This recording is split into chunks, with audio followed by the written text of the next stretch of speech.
ஆன்மீக சொந்தங்கள் அனைவருக்கும் வணக்கங்க. இன்னைக்கு நாம நம்மளுடைய சேனல்ல என்ன மாதிரியான விஷயங்கள் எல்லாம் பார்த்து தெரிஞ்சுக்க போறோம் அப்படின்னு பார்த்தீங்கன்னா, ஜனவரி 27ஆம் தேதி அன்று மகா சிவராத்திரி நடக்க இருக்கு. அது வரைக்கும் அதாவது மகர ராசி நேயர்கள் அனைவருக்கும் என்னென்ன விதமான மாற்றங்கள் நடக்க போகுது, என்னென்ன கிரகங்கள் எங்கெங்கு மாறுது, இதனால எப்படிப்பட்ட மாற்றங்களோ என்ன மாதிரியான நற்பலன்களோ உங்களுக்கு கிடைக்க போகுது, முக்கியமா ஏதாவது கெட்ட விஷயம் நடக்கிற மாதிரி இருந்தா அதில் இருந்து தப்பிக்க என்ன மாதிரி விஷயங்களை நீங்கள் பரிகாரமாக செய்யணும் அப்படிங்கிறத பற்றியும் தாங்க நம்ம இன்றைக்கி இந்த வீடியோ பதிவில் தொடர்ச்சியாக பார்த்து தெரிஞ்சுக்க போகிறோம்.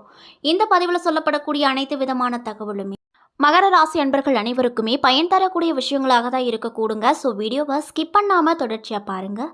மேலும் உங்களுக்கு முருகப்பெருமானை ரொம்ப ரொம்ப பிடிக்கும் அப்படின்னா இந்த வீடியோக்கு ஒரு லைக் பண்ணிவிட்டு உங்களுடைய ஆள் மனதில் நிறைவேறாத விஷயம் ஏதாவது இருந்தால் அதை வேண்டதெல்லாம் நினைத்துட்டு நம்மளுடைய கமெண்ட் பாக்ஸில் பழனி ஆண்டவனுக்கு அரோகரா அப்படின்னு சொல்லிட்டு மறக்காமல் பதிவிடுங்க. அது 3 டைம் பதிவிடுங்க. நீங்கள் இந்த தருணத்தில் அந்த முருகப்பெருமானை நினைத்து இப்படி ஒரு விஷயம் செய்யும்போது கண்டிப்பாக நீங்கள் என்ன விஷயம்லாம் நடக்கணும் அப்படின்னு சொல்லி வேண்டுதல் வைத்தீங்களோ அந்த விஷயங்கள் அனைத்தையுமே இந்த முருகப்பெருமான் நிச்சயமாக நடத்தி காட்டுவாருங்க. ஸோ நம்பிக்கையோடு இந்த ஒரு விஷயத்தை பண்ணி பாருங்க. மேலும் இது போன்ற ஆன்மீக தகவல்கள் அனைத்தையும் நீங்கள் உடனடியாக பார்த்து தெரிஞ்சுக்கணும் அப்படின்னு ஆசைப்பட்டால் நம்மளுடைய முருகன் ஆஸ்ட்ரோ சேனலை மறக்காமல் சப்ஸ்கிரைப் பண்ணிவிட்டு கிழக்கும் பெல்லைக்கானையும் மறக்காமல் கிளிக் பண்ணுங்கள். அப்போ தான் நம்ம சேனலில் போடுற ஒவ்வொரு வீடியோவுமே உங்களுக்கு நோட்டிஃபிகேஷனாக உடனுக்குடனே வந்து சேரும். ஸோ இப்போ வாங்க நம்ம வீடியோக்குள்ளே போகலாம். மகர ராசியில் 3 நட்சத்திரம் இருக்குது. அதெல்லாம் என்னென்னு பார்த்தீங்கன்னா உத்திராடம் 2, 3, 4 பாதங்கள், திருவோணம், அவிட்டம் 1, 2 பாதங்கள் என நட்சத்திரங்கள் இருக்குது. கிரகநிலையை ஆராய்ந்து பார்க்கும்போது ராசியில் சூரியனும் தனவாக்கு குடும்பஸ்தானத்தில் சுக்கிரனும் சனியும் இருக்காங்க. மேலும் தைரிய வீரிய ஸ்தானத்தில் ராகு இருக்காரு, பஞ்சமஸ்தானத்தில் குரு பகவான் இருக்காரு, களத்திர ஸ்தானத்தில் சந்திர பகவானும் செவ்வாய் பகவானும் கூட்டணியில் இருக்காங்க. மேலும் பாக்கியஸ்தானத்தில் கேது பகவான் இருக்காரு, ஐன சைன போகஸ்தானத்தில் புதன் பகவான் இருக்காரு. மேலும் கிரக மாற்றங்களானது 18/1/2025 அன்று செவ்வாய் பகவான் வந்து ரண ருண ரோகஸ்தானத்திற்கு மாற்றம் பெற்றிருக்காரு. இதனால் உங்களுக்கு இந்த காலகட்டம் எப்படி இருக்க போகுதுன்னு பார்த்தீங்கன்னா பல்வேறு நன்மைகள் உங்களுக்கு பிறக்க போகுது. கடினமான பணிகளையும் செய்து முடிக்கக்கூடிய துணிச்சல் அப்படிங்கிறது உங்களுக்கு தானாகவே ஏற்படும். காரியத்தில் வெற்றி பெற நிறைய விதமான உதவிகளும் உங்களுக்கு கண்டிப்பாக கிடைக்கும். மேலும் காரிய வெற்றியால் மனதில் சந்தோஷம் பிறக்கும்.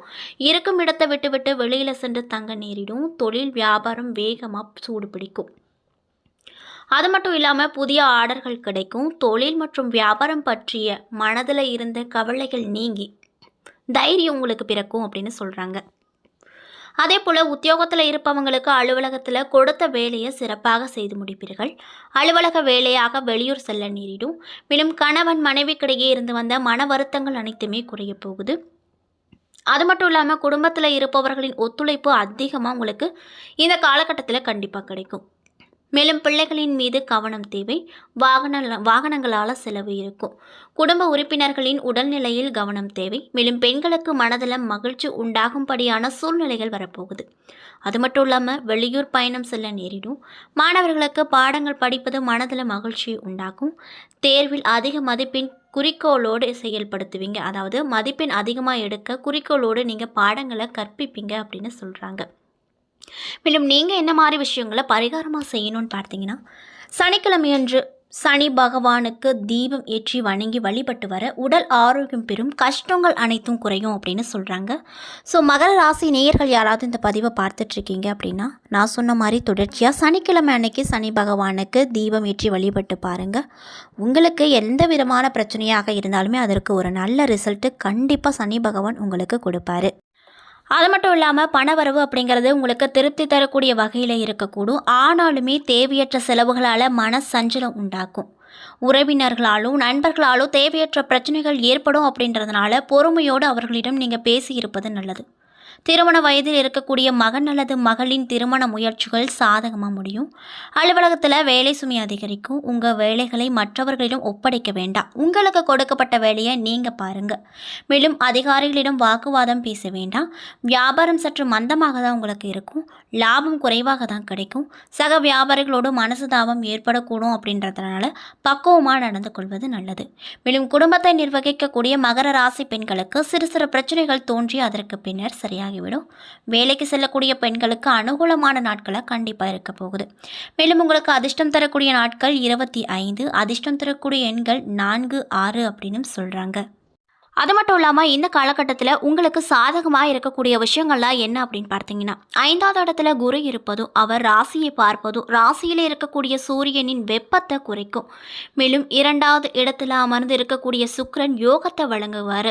பொருளாதாரத்தில் முன்னேற்றம் இருக்கும். மேலும் குடும்ப உறவுகள் சரியாகவே இருக்கும். கொஞ்சம் கவனமாகவும் மென்மையாகவும் பேசினால் மிக எளிதாக உங்களுடைய காரியத்தை சாதித்து கொள்ள முடியும். குழந்தைகளால் மகிழ்ச்சி பிறக்கும். எதிர்காலத்தை பற்றிய ஏற்பாடுகள் சுமூகமாகவே இருக்கும். அரசியல் துறையில் இருக்கக்கூடியவங்களுக்கு செல்வாக்கு அதிகரிக்கும். கலைத்துறையில் இருக்கக்கூடியவங்களுக்கு ஓரளவு ஆதாயத்தோடு தொழில் நடத்தும் வாய்ப்புகள் கிடைக்கும். மேலும் நீங்கள் ஒரு சில விஷயத்துலலாம் ரொம்ப கவனமாக இருக்கணும் அப்படின்னு சொல்கிறாங்க. அந்த விஷயங்கள்லாம் என்ன அப்படின்னு பார்த்தீங்கன்னா, வாய்ப்புகளும் பொருளாதாரமும் ஒரு கட்டுக்குள் தான் இருக்கும். அதிர்ஷ்டத்தை விட உழைப்பை நம்ப வேண்டிய ஒரு காலகட்டமாக உங்களுக்கு இருக்க போகுது. உணவு விஷயத்தை பொறுத்தவரையில் மிகுந்த கட்டுப்பாடு ரொம்ப தேவை. சரும வியாதிகள் தலை தூக்கலாம். கண் எரிச்சல், தலைவலி முதலிய பிரச்சனைகள் அதிகரிக்கும். மேலும் நீங்கள் என்ன மாதிரி விஷயங்களை இந்த காலகட்டத்தில் பரிகாரமாக செய்யணும்னு பார்த்தீங்கன்னா, சனிக்கிழமையன்று நவகிரக சன்னதிக்கு சென்று பிரதட்சணம் செய்து வாங்க. மேலும் அங்குள்ள மூல மூர்த்தியை வணங்குங்க. நன்மை கண்டிப்பாக உங்களுக்கு கிடைக்கும் அப்படின்னு சொல்லப்படுது. அதே போல் மகர ராசியில் இருக்கக்கூடிய உத்திராடம் 2, 3, 4 பாத நட்சத்திர அன்பர்களுக்கு இந்த காலகட்டம் எப்படி இருக்க போகுதுன்னு பார்த்தீங்கன்னா, பெரிய இடத்து பின் மனைவியாக அமைவதால் திருமணம் தாமதமாகும். சிலர் வீட்டில் இருப்பதால் மனைவி மூலமாக பூரண சுகம் கிடைக்கும். வாகன வசதி குறையும். அரசு பதவியில் இருக்கக்கூடியவங்களுக்கு அனுகூலமான நடவடிக்கைகள் மனதில் புத்துணர்ச்சியை ஏற்படுத்தும். நண்பர்களிடம் சுமூகமாக இருக்க முயற்சி செய்யுங்க.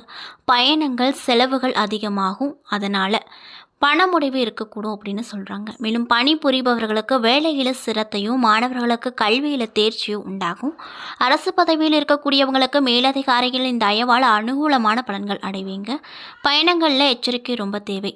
மேலும் திருவோணம் நட்சத்திர அன்பர்களுக்கு இந்த காலகட்டம் எப்படி அமைஞ்சிருக்கு அப்படின்னு பார்த்தீங்கன்னா, சுக சௌகரியங்கள் கூடும். சுப செய்திகளால் மன மகிழ்ச்சி அடையும். பக்தி பெருக்கத்தினால் ஞானத்தன்மை எய்துவீர்கள். மேலும் வெளிநாட்டு பயணங்களை ஒதுக்கி போடுவது நல்லது. வாணிபத்தால் தன லாபம் கிடைப்பது அரிது. மேலும் வீட்டில் அமைதியும் நிம்மதியும் நிலவிருக்கும். மனைவியின் பேச்சை கேட்டு நடக்க வேண்டிய சூழ்நிலை வரக்கூடும். செலவுகளை குறைத்து சேமித்து வைப்பது எதிர்காலத்திற்கு பயன்படும் அப்படின்னு சொல்கிறாங்க. மேலும் வியாபாரத்தில் போட்டிகளை சமாளிக்க கடினமாக உழைக்க வேண்டியது வருங்க. விவசாயிகளுக்கு அதிக மகசூல் ஏற்பட்டு லாபத்தால் வசதிகள் பெருகும். இன்னும் சிலருக்கு உழைப்பு அதிகமாகி அதற்கேற்றாற் போல லாபமோ பலனோ கிடைக்காது.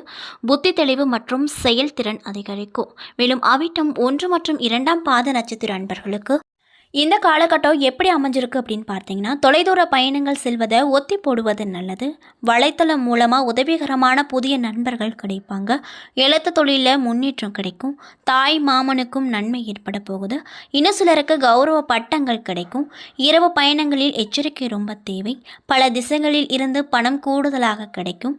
மனைவியோடு கருத்து வேறுபாடு இருப்பதனால அனுசரித்து செல்வது ரொம்ப நல்லது. எதிர்காலத்தை கருத்தில் கொண்டு தொழிலில் புதிய திட்டங்களை தீட்டி அதில் முன்னேற முயற்சி எடுப்பீங்க. மேலும் செலவுகள் அதிகரிக்கும். சிறப்பான பொதுசன தொடர்பு காரணமாக உபரிய வருமானமும் உங்களுக்கு இந்த காலகட்டம் பெருக்கி கொடுக்கும் அப்படின்னு சொல்லப்படுது. என்ன நண்பர்களே, இந்த வீடியோ பதிவுகளில் நாம் மகர ராசி அன்பர்கள் அனைவருக்குமே அடுத்து வரக்கூடிய, அதாவது ஜனவரி 27ஆம் தேதி வரைக்கும் உங்களுடைய வாழ்க்கையில் என்னென்ன விதமான மாற்றங்கள் எல்லாம் நடக்க போகிறது அப்படிங்கிறத பற்றி தெளிவாக இந்த வீடியோவில் பார்த்துருப்போம்.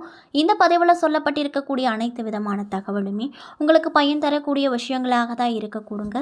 ஸோ வீடியோவை ஸ்கிப் பண்ணாமல் தொடர்ச்சியாக பார்த்ததுக்கு நன்றி.